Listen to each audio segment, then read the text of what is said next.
This is Backroads of Illinois server to farmers and ranchers in central Illinois and the Midwest. Today is edition of Backroads of Illinois. We are bringing you lasted for farming sources and information sponsored by AgriGold. We're glad you're here on today on our program. This week is our coverage for the State Fair runs through Sunday on August 20th in Springfield. However, tomorrow is a sale of champion in Springfield at the Samuel Orion Livestock Barn. Otherwise, we're joining with Kevin Johnson from Illinois Fertilizer and Chemical Association about the impact on the trade barriers on the fertilizer space and the mega show in Bloomington on August 21st at the McLean Fairground. Then we were talking about the commodities markets with Duanya Bussey from Bold Marketing on Today.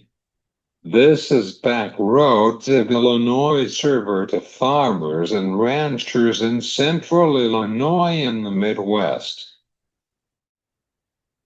Well, this week is the State Fair in Springfield, but we have some concerns about the fertilizer prices and availability of the product because of the world supply by the war in the Middle East or the commodities markets, especially in the corn. However, we are going to talk about the fertilizer and the lowest prices on the grains with Kevin Johnson. You know as KJ from Illinois Fertilizer and Chemical Association in Bloomington and Normal. Hey KJ, how are you doing? And how is your growing season for this year? Well, first of all, thanks a lot, Caesar, for having me on. It's been a pretty good growing season up to this point, but I farm in East Central Illinois down in Champaign, Vermilion County, and here the last couple weeks it is turning pretty dry. But we've had a good growing season up to this. Got the crop in a timely manner. Caught some rains in June and the first part of July. But again, like going back, it's there are some places in East Central Illinois. It is starting getting pretty dry, and then crops are starting to show some signs of some stress. But we'll see. We're still got a little ways to go, and we'll hopefully finish out this crop strong. Glad to have you for today, and yes, it is still good. It was good to be back on the show. All right, KJ, we were seeing the lowest price in the grains markets, especially with corn and beans from this summer. What is your current situation in the fertilizer space for right now? Yeah, so right now, it's you're starting to hear some fertilizer fall prices, and just to show you, kind of tell you about IFC's membership, we represent the ag retailers, but we also represent the fertilizer and chemical manufacturers. A lot of talk about what fertilizer prices are going to be this fall. You've already heard some prices thrown out there. The biggest kind of conversation that's out there is on the phosphates. You are seeing some record prices on some of those phosphate levels compared to corn prices.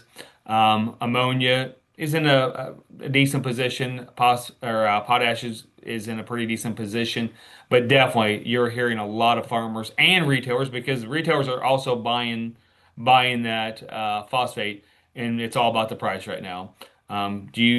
Could I see where there's a pullback on phosphorus application? Yeah, I think you're going to see that this spring, or you're just going to see farmers just with as much stuff going on and what the prices are, they very well might punt to the spring application to see if those prices come down. Do you have any concerns about the fertilizer prices for the post-harvest season in the Illinois River? Yeah, I think availability is all going to be there. I don't see any place where it wouldn't be. But I tell your farmer listeners to have a serious conversation specifically on phosphates Uh, of what they're thinking they're going to use. I really don't think retailers are just going to buy a overabundant amount of supply unless they've talked to their farmers. Just because if this price somehow would go lower, they're going to be stuck on a lot of high phosphate prices. So have good conversations. This is again going back. Have good conversations with your fertilizer dealer or your wholesaler on what your needs are going to be. Because again, I think a lot of guys are going to take a wait and see attitude on some, at least on the phosphates, where they're going to have. I think the nitrogen program still.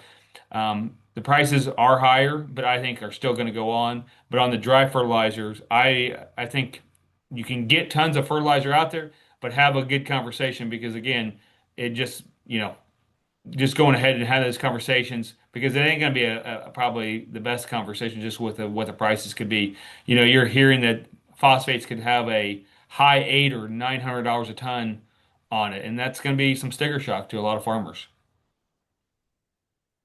Of course, essentially with the P and K for this fall.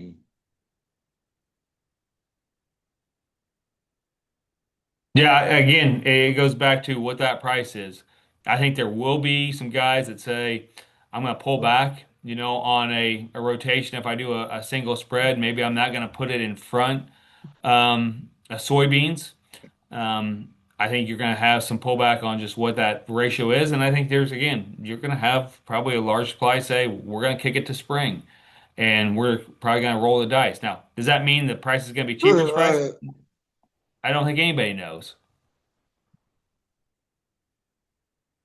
This week is the State Fair in Springfield, and the farm progress shall indicator meantime. What is your members on their minds of the fertilizer for the post-harvest season? Again, kind of what we talked about. It's all about price right now. What happens with that, and it's what farmers' attitudes are going to be buying. Maybe if we have some kind of rally, I know USDA is going to come out with their August crop report. What number are we looking at? Are we looking at 184 on a national? Are we looking higher, lower? I think it all depends what the price goes from here, where that fertilizer market is at. The other thing my members are talking about is US EPA did release maybe or they released a proposed label for dicamba for over the top in 26.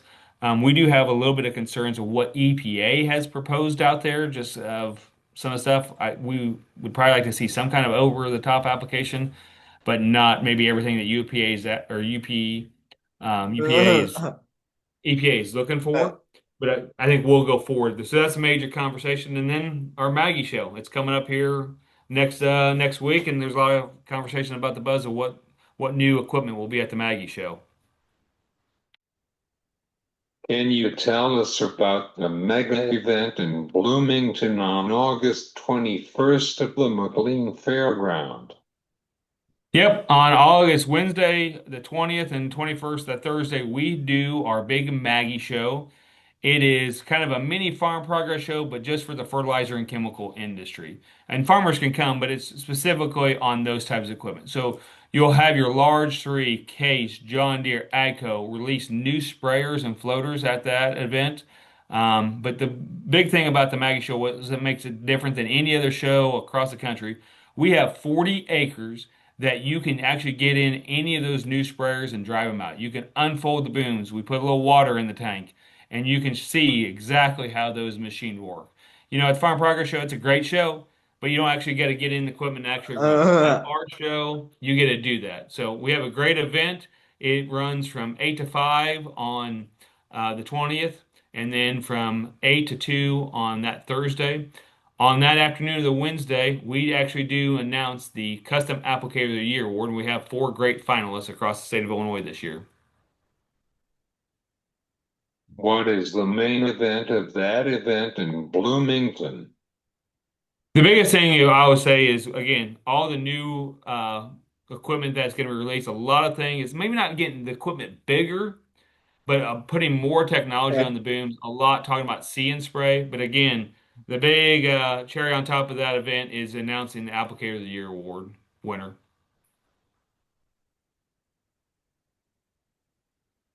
It will be awesome. I appreciate that. And if you'd like to register, go to ifca.com and you can pre-register, or you can sign up that day when you come to the McLean County Fairgrounds.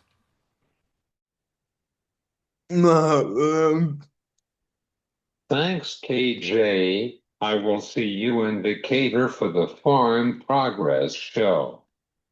We'll see you then, Caesar.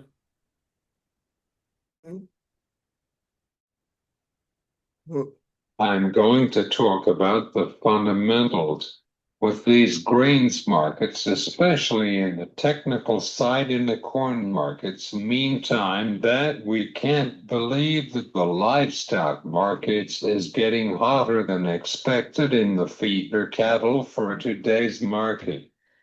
We will talk about it with Duane Bussey from Bulk Marketing LLC. Do our things in South Dakota and southern North Dakota.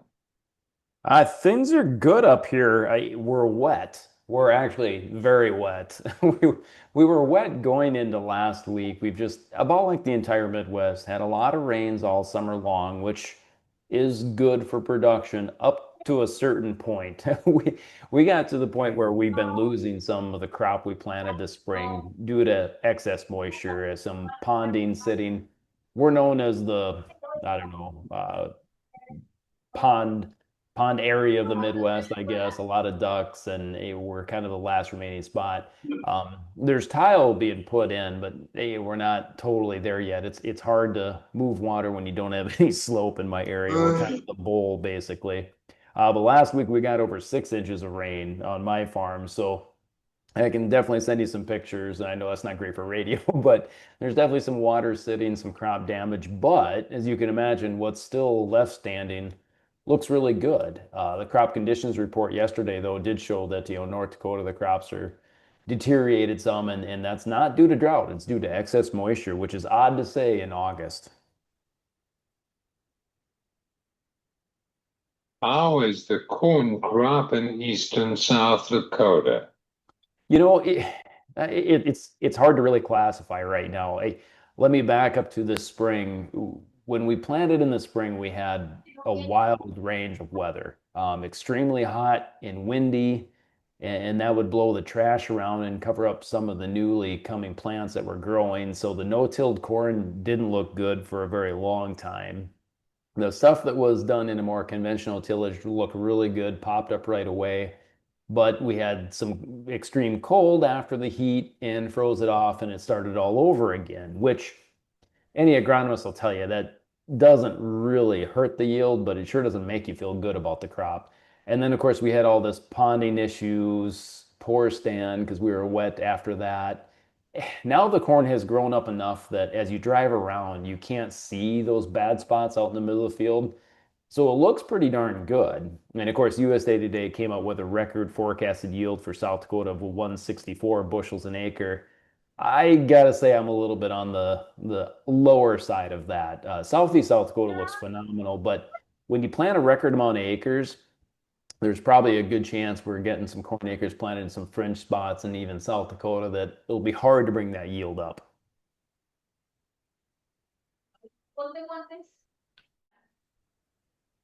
Yeah, it was pretty hectic for this spring, but now it seems great.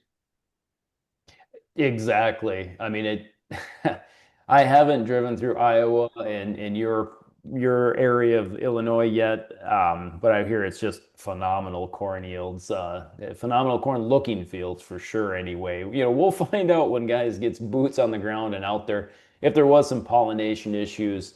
Um, I'm a little cautious about raising the corn yield as high as what like USDA did today because I'm just a little bit worried those nighttime temperatures for a while. They were really warm. And the last time I remember us having that, we did decrease the yield. Or not a huge amount, but we were just a little disappointed when we got out in the field. But I mean, yeah, you're right. Remember, we went into this summer with drought on the drought monitor map. and it went away.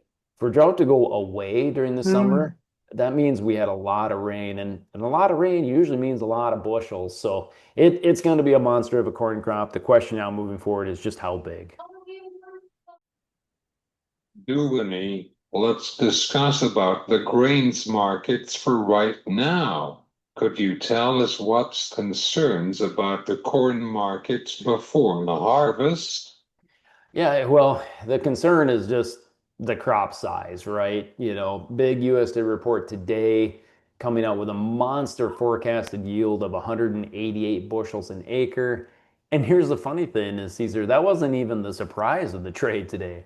The surprise was we gained over 2 million acres. Now, sadly, that's the one thing I was hoping I was wrong about. I was looking for an acre increase. Just because back in spring, like I mentioned, we had a very warm early spring. That means we got all the acres planted up here. I'm kind of in prevent plant country.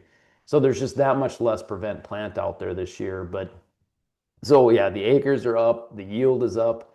There is going to be a lot of debate of can we really plant over 97 million acres of corn and yield 189, let's say. So that debate will rage on. And then, of course, the demand debate moving forward will be a big concern of mine, too. But I know the most popular question since 11 o'clock and the report came out today has been, well, how low can corn go? Do I need to sell it here? And I guess my thought is I wouldn't do that. We are about 10 cents away from last year's low on the continuous corn chart, about even less than that, 9 or 7 cents away from the low on the December corn chart. So I feel like we might as well see where that support, if that support can hold. And of course, the soybean report was quite bullish. So it might be one of those deals where if soybeans can rally, maybe corn can find a bottom or vice versa. And I already put out on social media a question of like, what's going to happen to corn acres next year? If we're 97 million this year, do we flip and we're planting like 84, 83 next year? And what does that do to a balance sheet? So, like a typical broker, I'm sounding a bit like a politician. I'm not answering the questions directly, more or less directing questions right back at you. How is the reflection on the WSD for today with the numbers? I, I mean, it's just bearish all the way around, isn't it? It, the outlook is a little grim right now for corn.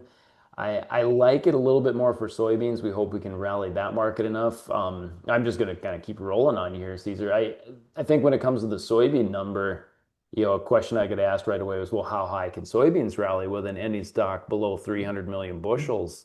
And my answer was, I think we can get to $11. But once again, I played being a politician there a little bit and said the problem is that the corn market might hold soybeans back, but that's a really tight number for soybeans. Of course, we lost 2.5 million acres of soybeans there, so that's pretty big drop and a huge change for the August report to get the FSA data in there.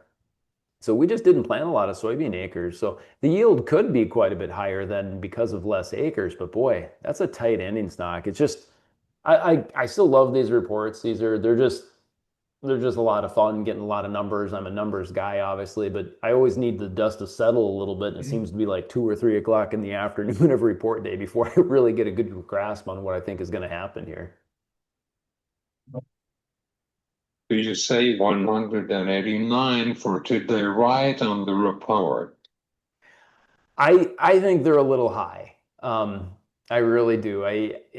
I mean, remember last year we had record yields in Illinois and Iowa, and we couldn't get above a 180. Um, but I'm going to say that with a little bit of an exclamation point, maybe a caveat of that, well, maybe our yield was higher last year than USDA says. And if that's the case, well, then maybe a 188 is possible. But right now, you might laugh at me, but I'm going to go with a 182.5 for my official trade estimate here for the corn yield. I just think that's a record, and that to me is a really high yield considering 97 million acres. I'm going to go with that for now, but I may change it moving forward. Perhaps we feel good or worries about the cattle markets with these prices for the feeder. What is your takes to the cattle markets with the cash cattle side in South Dakota? It's just record prices in South Dakota.